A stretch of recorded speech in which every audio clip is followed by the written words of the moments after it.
Hello and welcome to Nerdicky. For nerds, by nerds. I'm Nerdicus Dave, and today I'm joined by PRT. How are you doing today? Hello. I'm doing good.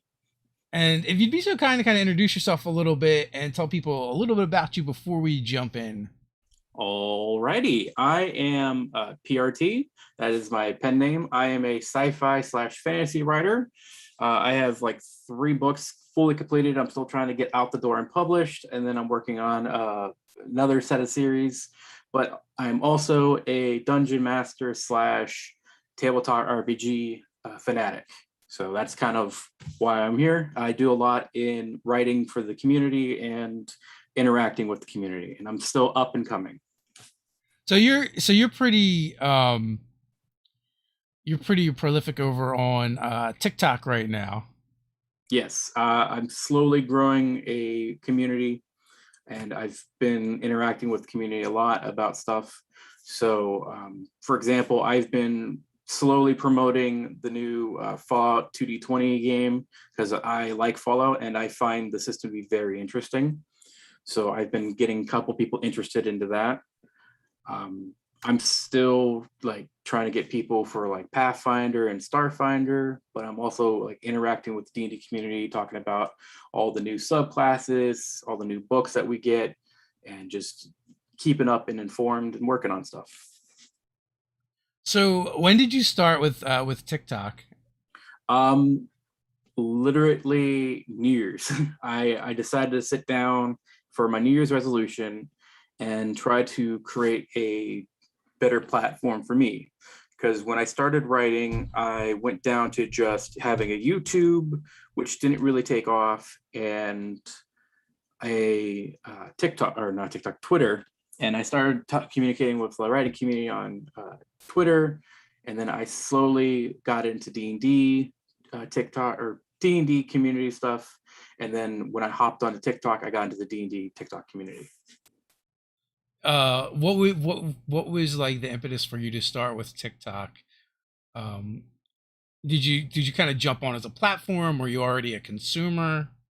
Um, I jumped in on it as a platform. Like I was always against it for a while because like I remember it being like musically, and then like people would just have like quick like prank videos or like minor stuff. But Yeah. then I was like, you know what, I'll try it out and see how like this short like small content would work. Because a lot of the times for me, I'd make a 20-minute video rambling on about what had recently happened in a home game.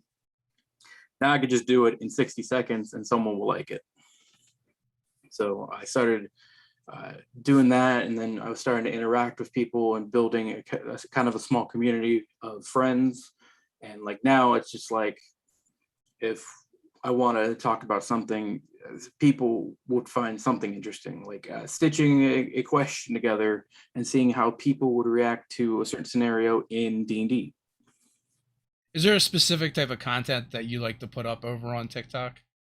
Most of it has been either like asking questions like stitches or talking about certain things. Like I like to talk about the Fallout stuff because it's coming out, and I had pre-ordered it, and I know a couple people in the community, so we're all working together trying to create some stuff for the game.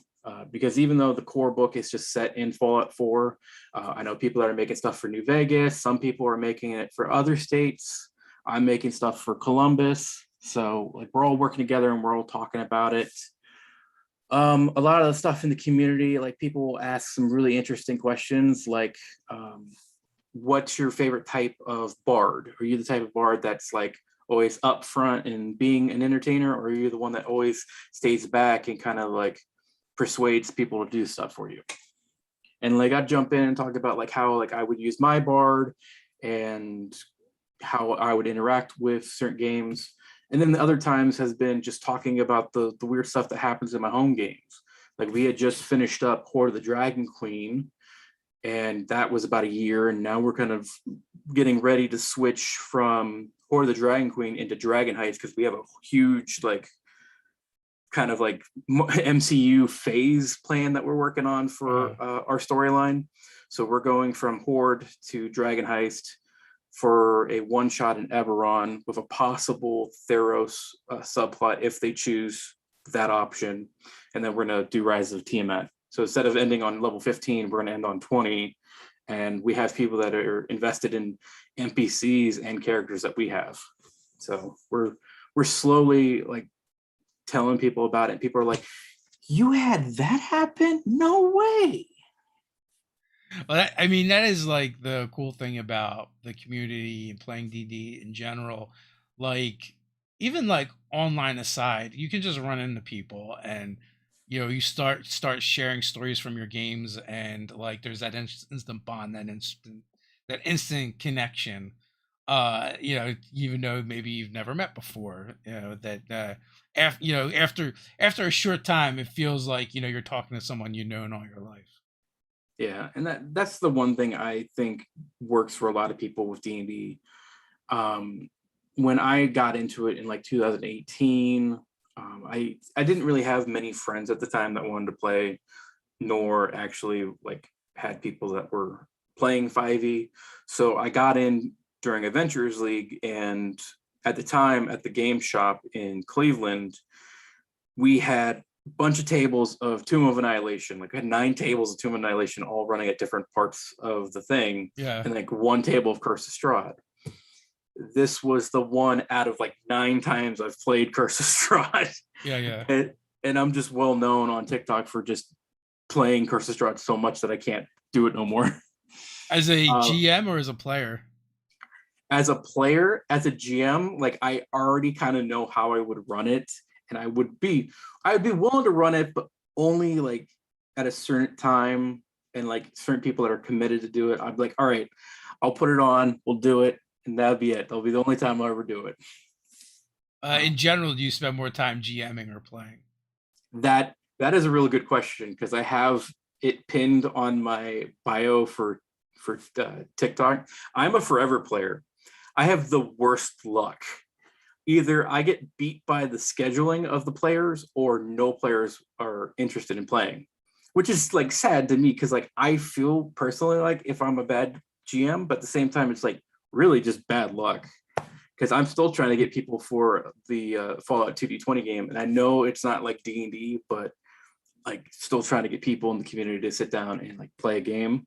I think it's just harder in general to find groups to play other games that aren't D&D.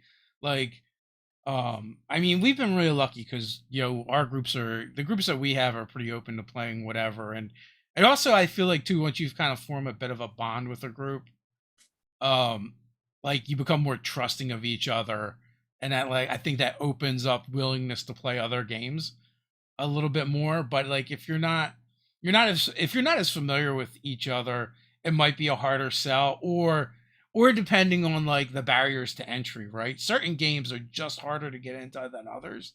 Like switching from Pathfinder and 5e, like there's a lot of stuff that comes with that, but they both have a lot of rules that you have to learn, compared to a game like Monster of the Week, where it's like, or a lot of the Powered by Apocalypse games, like you don't really need to own the stuff. You can download anything you do need right from generally those websites, and not even like talking about pirating stuff. It's like you just need the playbooks, and the systems are super simple, so you can kind of like jump in, and it's a lot easier. Now, I'm not familiar with the Fallout game or any of the 2D20 games. I've actually not played them yet.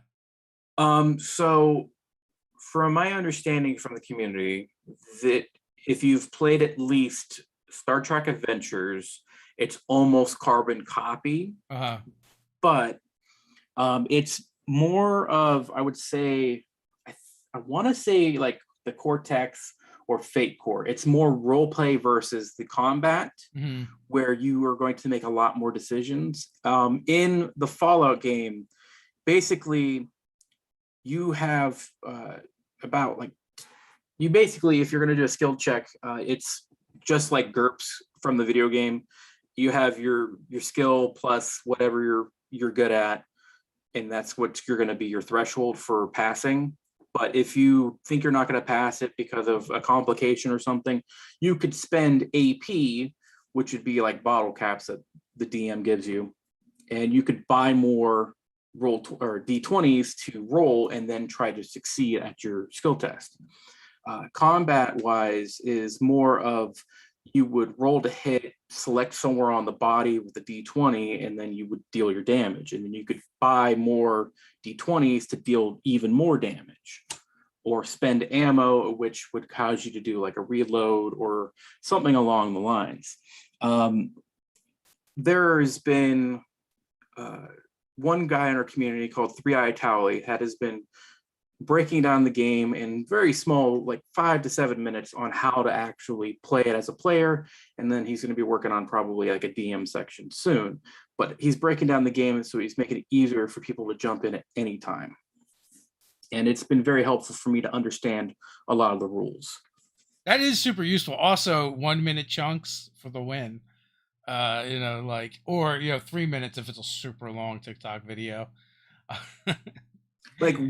Like he does it on YouTube, but I tried to break it Okay. down in about 1 minute, and it was extremely hard, but I got it down really quickly, because when the book like officially comes out, it comes out like allegedly in September. Pre-orders are still going out now, so we're still getting our physical copies. But if you pre-order through Modifius, you got the PDF for free. So people were just starting to jump in and start making content and start talking about the rules and trying to like promote this thing as much as possible, because it's Fallout. Why would you not want to go to the Fallout universe to play? Because it's almost like, I would say, Power by the Apocalypse, but I've never played Power of the Apocalypse. I am interested in playing it. I just haven't found a group for it yet. Yeah. So Power by Apocalypse is like you roll 2d6 plus a relevant ability, and 1 through 6 is a failure. 7 through 9 is success with consequence. 10 and above is success, and every time you fail, you gain XP. So like that's like kind of like the core the core rule set, and then depending on which game you're playing, there might be some variables and things like that. And then like also like the playbooks for Power by Apocalypse games generally tend to be almost like they're almost like pre-generated characters with you picking a couple choices in them to kind of like customize them. So I love it for like bringing in new players, because it's so much easier than them learning like a D&D game. Like And like, that's kind of like what we're trying to do with this Fallout, is we're trying to make it super easier for people to jump into, because we do want to get those Bethesda fans over.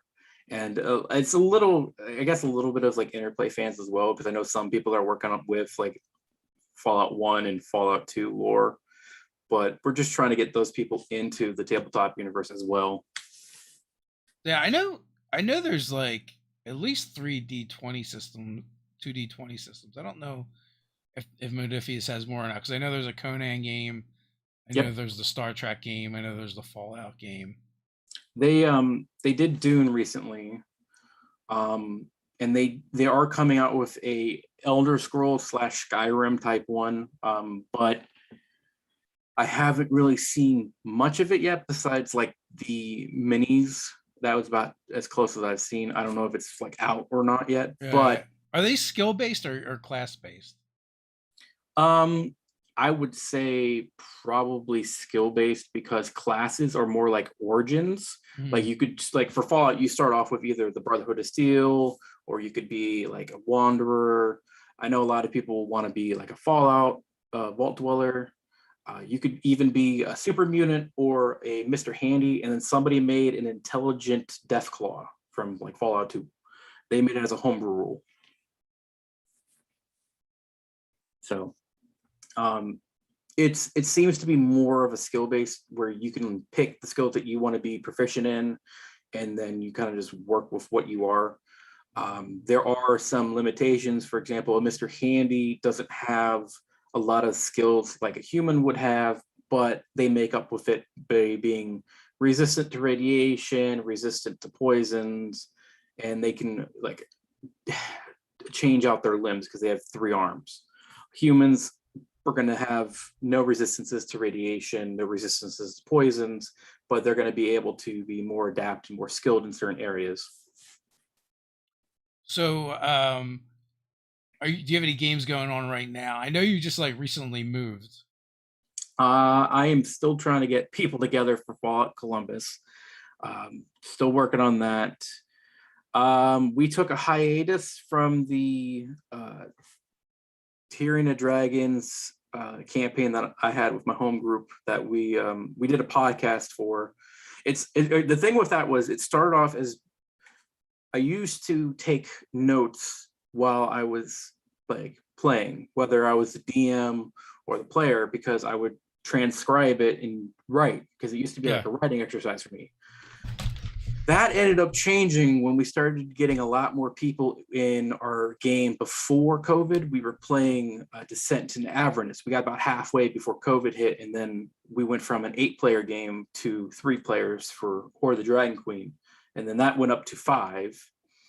So I started recording just audio files to transcribe later, and we started doing more and more wackier stuff because we threw in the deck of many things, and we had the luckiest group with the deck of many things because everybody was able to pull the good cards to the point that we have no good cards left and only bad cards. And I was the only player pulling the bad cards. Someone's got to take the hit for the team. I got such a bad hit that we wrote it into the narrative that I had stage 4 cancer and my health was locked as a wizard at 20 while everyone else was going up to like 40 and 50. So I was the only wizard. I will say this, I'm the only wizard that can survive at that low level with the certain spells that I was taking, because I was taking like Sanctuary, Shield. I was being very defensive and staying on the front line while working with everybody else, because we had 2 clerics that didn't really heal. They were our tanks. Yeah. But not that kind of cleric. We did about, I would say, we did about a year of Horde of the Dragon Queen, and we got super invested in the story. And like some of the people that were listening to the podcast or even talking to us about the campaign, they're like, yeah, I really do enjoy it. A lot of people were upset that we lost our mascot, so we're doing a whole one-shot to bring him back. As what was the mascot? We had a Cobalt who was a sidekick. He was an expert sidekick. We hired him at the Dragon Hatchery, and his name was Nelby. We did, when we got to like, I forget the castle's name, but it was like a castle in the middle of the book. Instead of like just like going through it like a dungeon crawl, we planned it out like a war. We teamed up with the lizard folk, and we went in and battled with the Bullywogs. We opened up a room, and Will, our DM, asked me like, how much HP does Nelby have? I'm like 15. He rolled and just went completely negative. So instead of him just immediately dying, he got decapitated. So we saved his head. We put it in the bag holding, and we're going to do a Eberron one-shot to bring him back. But there's a little bit of caveat to it because of narrative structure. We have set up certain things the other players have not seen, because I was like a little bit co-DMing because I'm supposed to do Rise of Tiamat when we get to that point, because it was a two-part adventure. So, but yeah, we wrapped that one up recently before I moved to a new state and got a new job. So we're working on getting that online and getting that streamed. So doing that up here though with my new job and all that. Still trying to. I'm always looking for a group, whether it's D&D or other tabletop RPGs. That is the epic quest that never ends. Is finding the groups. I mean, we've been really lucky since starting Nerdarchy. So like we discovered the secret of start a mildly successful YouTube channel, and the groups will come. But you know what too is like me and Ted have always had more availability for gaming than other people in our lives, and I feel like the older you get, the more true this is. So one of the things that we've done is we mostly set up games that are monthly games, and just have more groups going at a time than trying to have like one group that meets every week, because that seems to be impossible. I mean, especially like we're older, so we've got kids, and the people we game with are further in their life with kids and jobs and lots of responsibility. So it just gets harder and harder. Yeah, and that was the thing with the Horde of the Dragon Queen game is we were at a game shop, but they were only authorizing us to play every other week because there was Group A that was doing like Ghost of Saltmarsh, and then they moved on to Starfinder, and then there was us. So we were doing it every other week, and that was pretty fun because like majority of us were strangers, and like now like we're kind of friends, but we're not like, yo, dude, you can come to my wedding at any time.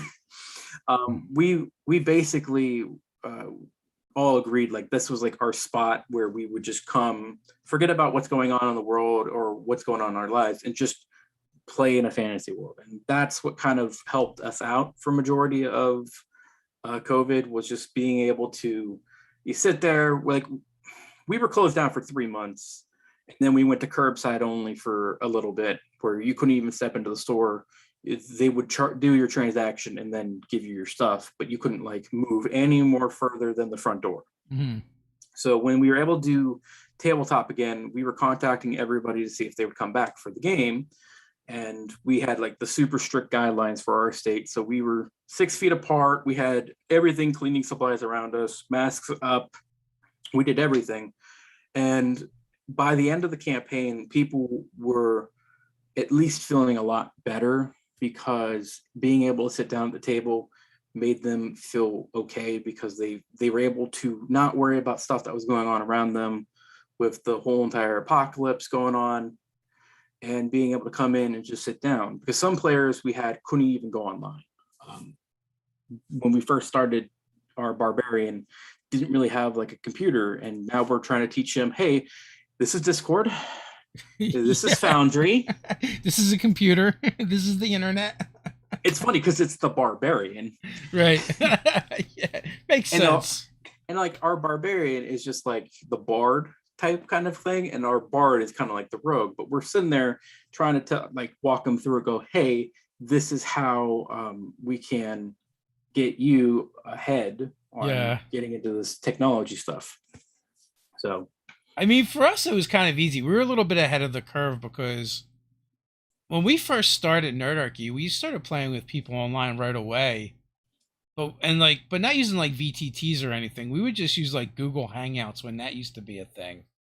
And there was a Facebook group way back in the day. It may have made a comeback, I don't know, called the One Shot Group.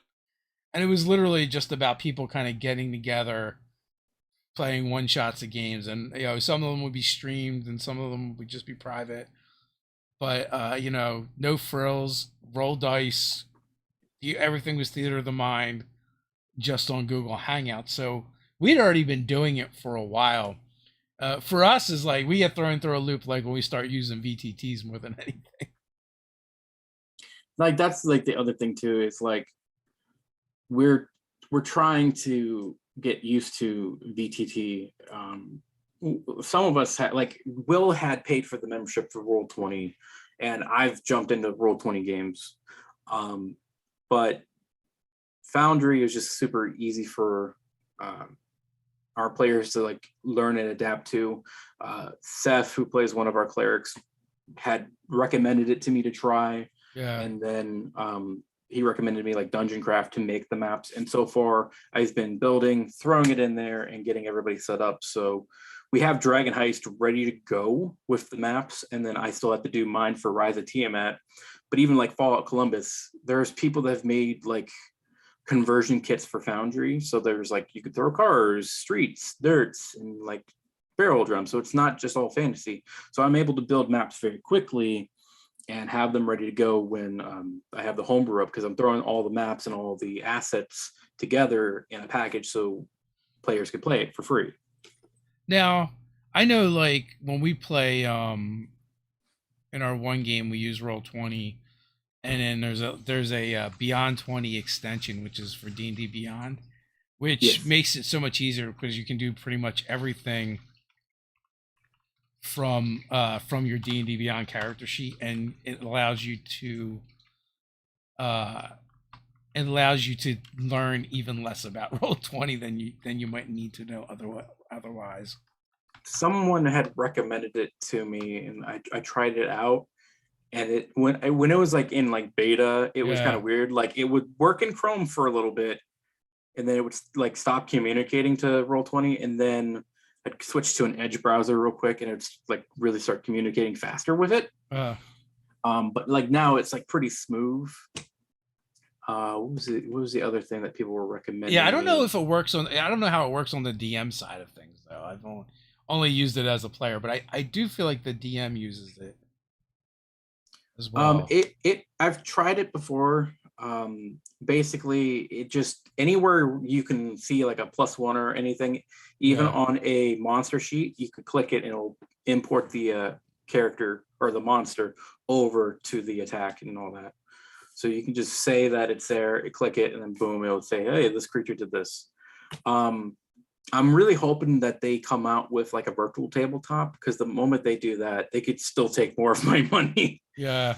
It just would work so much more, because at that point you could have all your resources there and they'd be making so much money off of it. But they're like, yeah, we're still in development. Here's a new set of dice. Yeah. Who knows what's going to happen? Well, I mean, what were you talking yesterday? We were talking about one of the ones. Was it something Tailspire? Oh, Tailspire on Steam. That's in like early alpha. Yeah. Is someone was talking about that and using that, and then there was another one, and I always forget the name of it, but it's like it's a virtual tabletop, but like you have virtual avatars standing around a virtual table, and the maps and stuff are right on that table. So like, tabletop sim. No, it's not. It's not tabletop sim. There's another one. It was more recent than that. But it it's kind of crazy like what they're doing. I mean, eventually like we're gonna all be like using VR headsets and playing virtually that way, and like you're really gonna throw dice on the maps and stuff. Yeah. Flip the table, as the case may be. Yeah. We tried to get people to play on tabletop sim, but I feel so sorry for that community, because it's like it's such a nice program, but not that many people want to play D&D on it.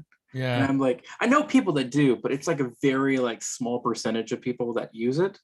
And I get like Roll20 is like free for most people, because like if you pay for that subscription, you get like a lot of better stuff for it. Yeah, I've heard good things about Albao Rodeo as well, which is Albao Rodeo being the alternative to it. I've tried it for a minute, and I'm like, yes, this is better. And it's free too, right? So anyone can just use it. Yeah, you just import your map directly onto it, and then you just go. There's no signing up. There's no filling out paperwork. There's no paying a premium. There's no like additional stuff you got to do. It's literally just a virtual browser tabletop where you can just make a token, put it on the board, and start playing. But all of that being said, right? Like you don't need any of that, right? Like you just need a Zoom or a Discord or Google Meets, whatever you want, whatever your favorite video software is. I do prefer video over like voiceover or whatever. You can jump on and you can just play RPGs and roll real dice or virtual dice or whatever you want, and have a tabletop experience. It's not as good as gaming in person with your friends, but you know what? I can't play a game with someone in the UK and Australia and Germany all at the same time at a real table, but I can jump on my computer, right, and do that. Yeah, that's the one caveat, is like you could meet so many like awesome people through the internet. Yeah. But the scheduling never meets up. Like I had people that were wanting to play a game from Switzerland and New Zealand, and I'm just like, dude, I'm out. I can't do this. You guys aren't lining up on scheduling. Like it's 3 o'clock. It's going to be 3 in the morning for somebody. Yeah, that's what it comes down to. Yeah, I'm always amazed when we have a guest on here and they're from like New Zealand or Australia. I'm like, isn't it in like the middle of the night for you? And they're like, yes. I'm like, okay. It's like the middle of the night tomorrow or something. It's like time travel without a TARDIS. Not a fan. And I think that like that's what really like kills a lot of like scheduling conflicts with me when it comes to trying to GM, DM, and all that. Is like I go, okay, here's the times that are available to me. I could do a 2-hour session or a 4-hour session at this particular time. Nobody's available. It's either you got somebody that works the whole week off the Yeah. weekends, or someone that like works a like really messed up schedule where they're opening and closing, they're off for one day, they're closing, and then they're opening. It's like But I'm just working with it. you work in a game store now, right? Yes. You got to convince them to let you run games as part of your job. They will let me run games, but the problem is it's just trying to get the players. Like I've posted ads out there for like Fallout. I'm thinking about doing a D&D campaign, but the problem is like our store has so many D&D players and nothing else. Like I know maybe 2 groups that aren't playing D&D. We have someone running the Witcher RPG. Yeah. I haven't really got to talk to them yet. How to see big is the they're play doing. space? Oh, I would say our store is pretty like medium size. Like it's large, but not super large. We have at least 4 Warhammer tables, and then we have 12 tables in the back and 8 in the front. That's a lot of space. And we have like at least like we run D&D with the exception of Pathfinder and Starfinder. They are supposed to be on Thursdays, but they haven't showed back up yet because I've been trying to jump in to learn them, especially Starfinder because I love Starfinder. The art is so fantastic from that system. I can't learn the mechanics of it. Like going from 5e back to like 3.5 era stuff. So much math just blows my mind. But Wednesdays is pretty lukewarm. I think we have like a couple tables running. But Tuesday is like a nightmare. Tuesday, every table is basically packed and it's pretty busy versus like Magic the Gathering on Friday and Mondays. So it's just been like, if you want to get into a game, I have to tell customers, I don't recommend a Tuesday because Tuesday is pretty packed. Yeah. We have one GM that's running 14 people. He won't send any new person away. He'll always take people in, and it's that's they got insane. Like 2 large table spaces used, and it's like, I might just even start DMing just to like take some of his players off so that they can take a break and be able to play a game, because they're like, yeah, no, it takes like an hour to get through combat. I do one thing, I wait another hour. Is on the plus side with that many people, I'm sure it doesn't go very many rounds. Yep. Do you guys do like Adventures League and the different societies, or is it like home stuff or whatever people want to run? So from my understanding was our store doesn't do Adventures League, and there you have the exact same reason I stopped doing it at the other store that I was like volunteering working at, with like our Horde of the Dragon Queen campaign came from. I used to I was like the creative director. Like I was like volunteer event coordinator for Adventures League for the first store I was at. And I would keep up with the rules, I would keep up with the mods, but even the one I went up to at Cleveland just to play, we weren't even really following the rules for it because it got so convoluted, and then it started to not make sense around 2018. Like I stopped following the rules when like they started reducing magic items and gold, because I thought that was getting a little crazy. And then I heard it got worse from there. So a lot of the times I've seen is just DMs will just grab a book and sit down and run a mod. No homebrew, just you play as is.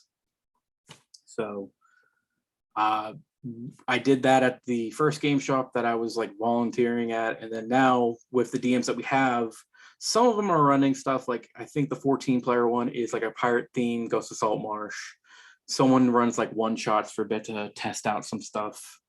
One of our store owners is doing Icewind Dale. They had going for a little bit. Now they're doing Descent to Avernus.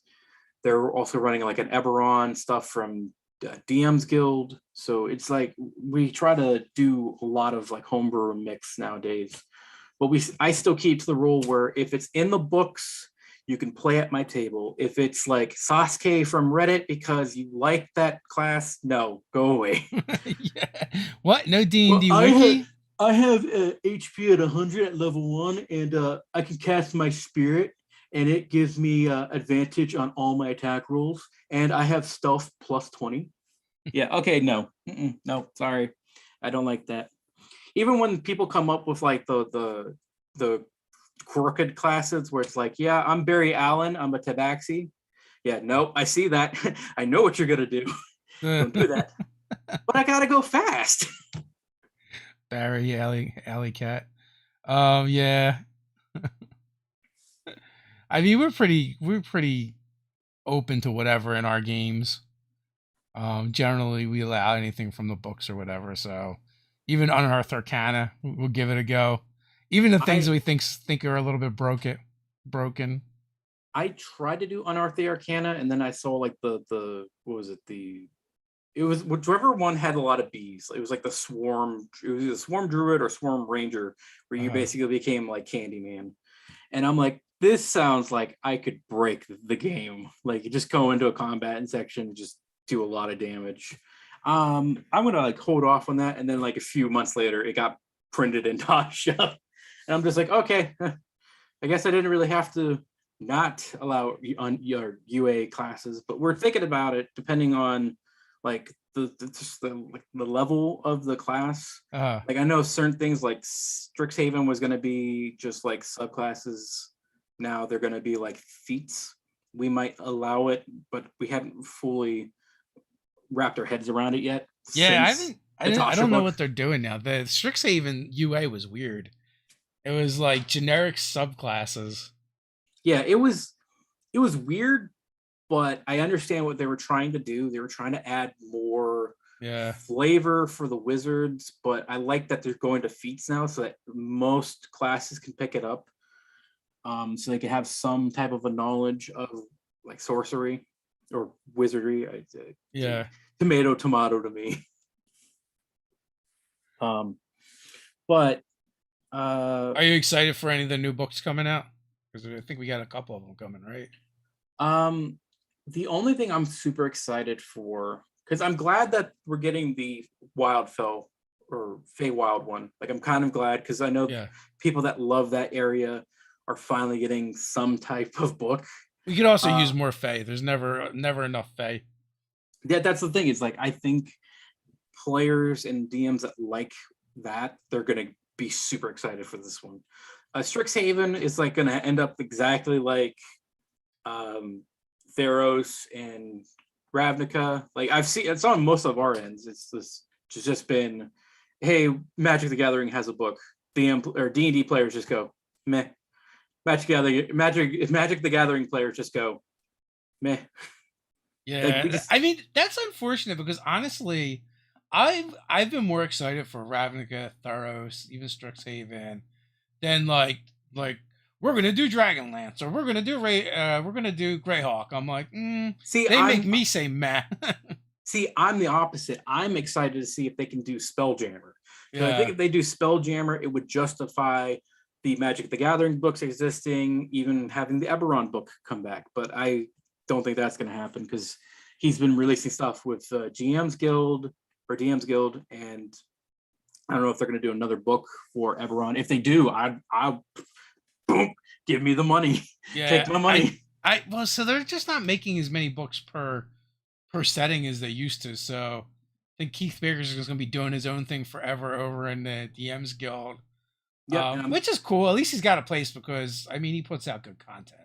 That's the thing too. It's like, I even asked him on his most recent book. I'm like, "Are you making a hardcover copy?" And he's like, "Yeah, no, not really, just a PDF." Like, you make a hardcover copy, I'll buy it because I have the Explorer one and I love it. It sits next to. It's larger than my shelf, but I love having it on my shelf. Yeah, that was a good book. Ted also had that printed out for the hard copy as well. Spelljammer, I wouldn't mind seeing Spelljammer. I wouldn't mind seeing a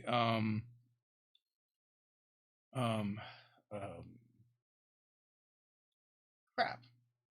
My brain just went dead. Greyhawk, Dragonlance. Oh, the Planescape. Planescape. That's it. I was like putting two different things together. Nah, it's because like for me, like Forgotten Realms, Greyhawk, Dragonlance, they're like just versions of generic fantasy. So to me, they're kind of meh. Where that's why I'm more excited for Ravnica, because I'm like, I haven't seen any of this stuff before. I'd rather see something new than something I've already seen, or regurgitation of many of the settings, because like you can still get that stuff, and My most of it is fairly easy to convert. my favorite thing has been like every single time like there's gonna be like a mystery book coming out, like, Yeah. can you guess which one it's gonna be? And I'm just like, Ravenloft.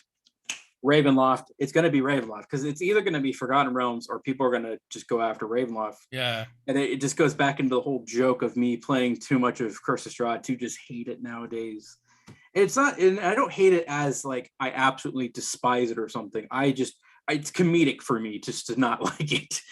And people don't see past the text to it, and they just go, "Oh wow, you really dislike this." I'm like, no, I've played it enough. I recommend it if you're going to first time DM and you're picking a mod, pick that one, because you'll be able to understand what's going on in the campaign versus a lot of the other stuff. Like Descent into Avernus is a little wonky. If you get past Baldur's Gate, it gets a little bit easier. Yeah, Icewind well, Dale's you a know nightmare. why? That's because like, and I know people that worked on that, and like they had written it, and then Wizards of the Coast is like, oh, we need to put Baldur's Gate in here, like for no reason. Like we Like just it need to. works so much well if you start at Candlekeep, but even with Baldur's Gate, just doing a small section of it and not Mhm. like 3 sessions worth was like, my players were like, bro, when are we going to hell? Yeah, I'm here to go to hell. That's what I signed up for. So Brian wants to know, what are the bare minimum things to have on hand in a game store, so a group of random nerds could come in and play D&D by themselves with no knowledge prior. Okay, so if you're gonna come in, and this happens a lot, if you're gonna come in with no knowledge of D&D whatsoever, what you should bring is a blank paper. Like you can find a D&D player sheet anywhere online. I think even like if you go on D&D Beyond, they give you the basic rules. You can make a character there, print it Yeah. out, They and even bring have it a to the bunch table. of pre-gens too, so like you don't even need to make Yeah. a character if that's intimidating. So that's like half the battle right there. If you were to come in with no paper, a DM will either give you a pre-gen or help you make a character. And it usually, some GMs, like it takes about 15 minutes. Some of us can get it down in like 5 minutes. We can get you up and running. And then, like for me, in my Mary Poppins bag is like that's like my DM toolkit. Uh-huh. I have dice. Like I can give dice away to players. Like I have a huge Chex bag of dice. Just here's a set, roll dice. And then we usually at the table, we are very patient. At least I am. Like a lot of our group, we could sit through and walk you through it. Like, okay, here's how you do advantage and disadvantage. You would take 2d20s, go ahead and roll them. All right. For advantage, you're going to take this one. For disadvantage, you're going to take this one, because advantage would give you the higher score, and then disadvantage would give you the lower score. And that's what would happen. And we would sit there and walk through combat encounters, and we wouldn't really put them with a magic class unless they would ask to be a part of the magic class, because in that case, like I would already know like preset stuff that they would probably use and go, hey, this would be a really good moment for you to use detect magic. Do you want to do detect magic? Do you feel comfortable doing that? Okay, you could spend a spell slot for that. And because of that, the DM would be like, okay, here's all the stuff you would know. This item seems to be glowing. And then players are interested, and players kind of get more invested with the new player at the table. You just have to, a lot of people don't have the patience to work with people that don't know what they're doing at a table. And that's what makes it hard to keep people in the hobby. But the people that have the time and the patience to do it are the prime examples of what we have in the community that help, because we want more people to stay in the community. We want people to feel welcomed and secure in the community, but at the same time, we don't want to be like, how do you not know what a wizard uses? You got to cast Fireball every time. You know this. Why did you waste all your spell slots on healing? That's why we have the cleric. Oh, like no, like if you want to play a cleric like a tank, like my friends do, you can. We have nothing against it. You don't have to. The biggest one I hate is like people that want to play like a cleric or a druid, they have to be the healer. No. Our barbarian for Descent to Avernus played a druid that was a tank. He transformed into a wolf and then have pack attacks with his two pets. And we're like, okay, combat's over. Like, there's nothing we could do.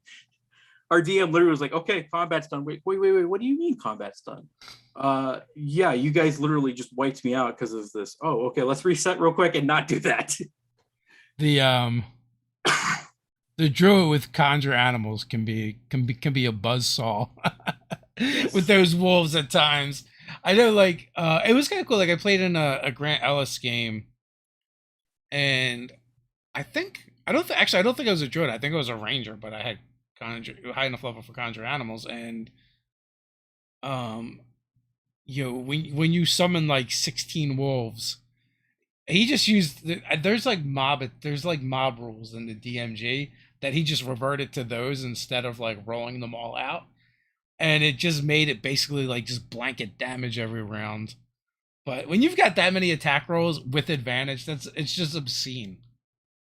There's one good pro tip I learned from Adventurers League that I've tried to keep at my table as much as possible is when you do combat, roll both dice at the same time and it will just make combat move faster.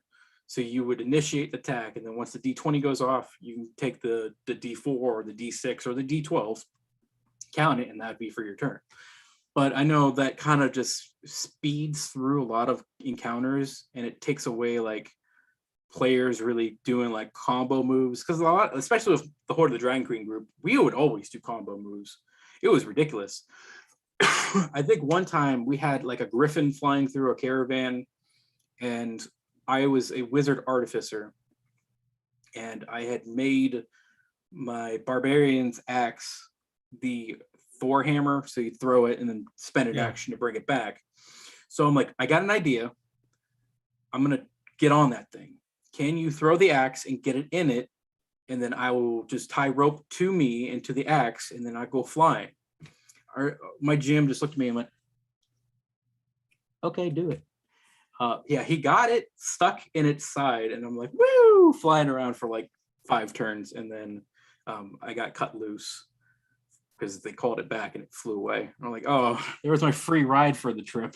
Yeah. It was 12 days of travel, and we were only on day 4. I'm like, I'm just gonna do it. I do like GMs that allow players to try crazy things like that. So I will, but also there would be there's always the opportunity for consequences too. So I'd be like, all right, but I'm going to need some kind of check for you to hold on. I think with the deck of many things being in the game, I became a lot more reckless. There was a point I started to pull the cards rapidly. Like I just wanted to see if I could pull Void and just get a new character, because at that point I'm like, I'm not gonna make it. I don't think I can make it to the end of the campaign, because I was spending spell slots to keep myself going.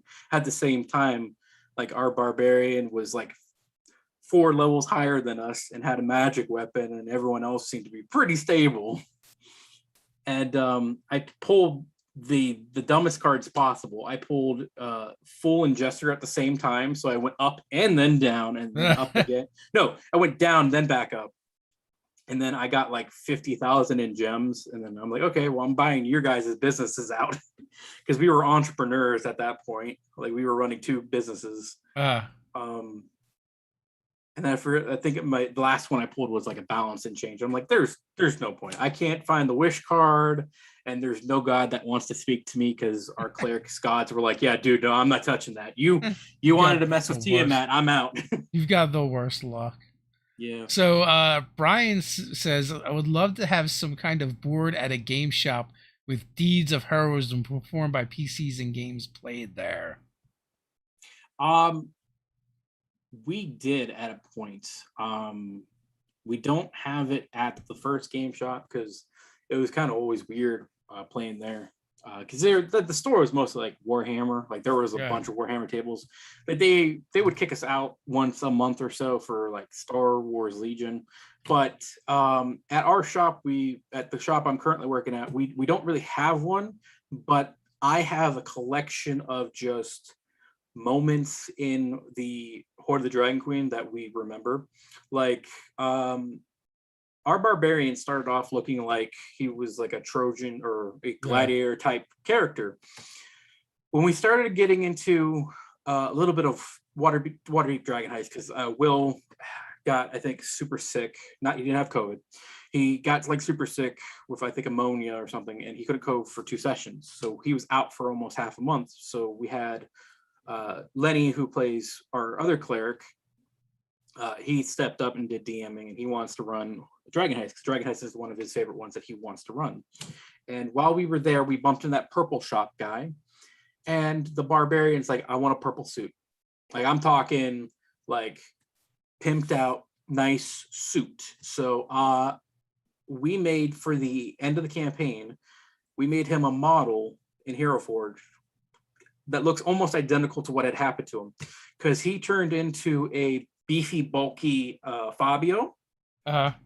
He had a super nice tan, because what happened was when he pulled the sun card, he got stun locked and fell to the ground and was just stuck in the beating sun for a few hours. So he got cooked while he got plus sized 4 levels. So he got super beef, super buff, super tan, and he's got his nice purple suit on, and he's got like leopard skin cuffs, nice cane that he bought that was purple, and then every time he would tap it, it would start playing Very Superstitious. So it just played the backbeat to it, like, and I'm like, Is he playing a barbarian or a pimp?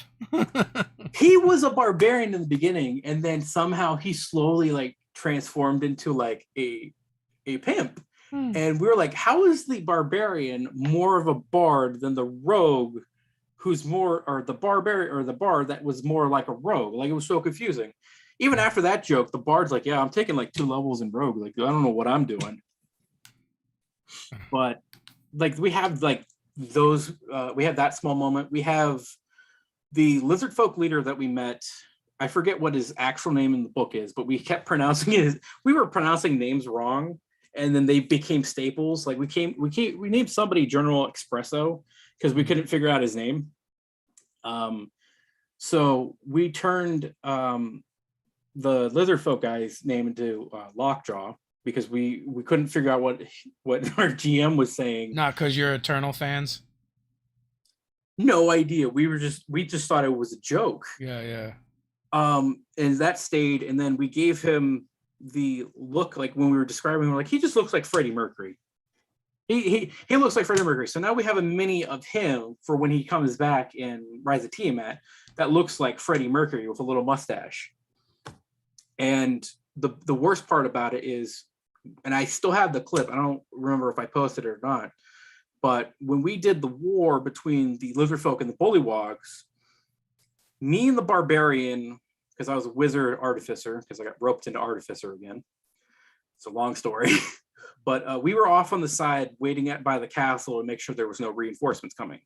So the barbarian could deal with the reinforcements, and then I could like set off a trap that would keep everybody on the small little island that they were battling on. The clerics were commanding small groups. We had like 80 lizard folk going up against 120 bullywogs, just tearing down a camp. And 2 clerics had command, and then we had the sidekick being a Lockjaw. Lockjaw was going to do an inspirational speech to his people, and one of the players got to roll for it. Lenny got to roll for it. He nat 1. All right, I'm going to spend an inspiration point. Nat 1. I'm going to spend my last inspiration point I have. Nat 1. So people are just like kind of laughing at him. We're like, hey, small pee-pee. Because we were watching PewDiePie, and he was doing the whole joke with the small pee-pee and big pee-pee joke. So now the battle went from battle of lizard folk versus bullywogs to the battle of small pee-pee. And then on top, he became the leader of being called small pee-pee. So that's just stuck. He's still called what he is, but we just go small pee-pee. Oh, so, no, your game's been infiltrated by PewDiePie. Yeah, it was because it was super funny because he just fumbled so horribly, and we're like, no. Sometimes, man, the dice just know, and also like people are like, Lucky, so overpowered, and then it's like also Lucky is like just what you described, is spending your luck points to just roll more ones or more bad rolls. Now that's one thing that like Will doesn't let at the table is you could be a halfling and have the lucky feat, but you can't take the feat lucky because then it's like every time you roll 1, roll again. Like everybody gets to reroll once. He's like, well, how is that gonna how's it gonna be fair if like none of you guys can critical fail? And it's not like he like critical fails and like somebody dies, like Call of Cthulhu style. You guys do crit fumbles? We do, but it's more of like it's like hilarious. Like you just drop your weapon or something happens where you're a disadvantage for one turn. We used to. We haven't done crit fumbles in a while. I'm too used to like DMs where it's like you crit fumble and the sword like shatters into a million pieces. Now you must select a different weapon in your inventory. We've done things like that. Although we wouldn't rarely we'd like if it was a bow, you'd break your bowstring. Yeah. And you can use your bow until you restrung it. Weapons usually you throw it, right? And like in one of our games, the one player rolled crit 1, threw his greatsword, did a random roll to see where it went. It went in the direction of the wizard, so had him roll an attack roll on the wizard, critted it. The wizard goes down. The wizard was carrying the torch or the lantern. 50-50, you fall on the lantern. They rolled, fall on the lantern. They're on fire.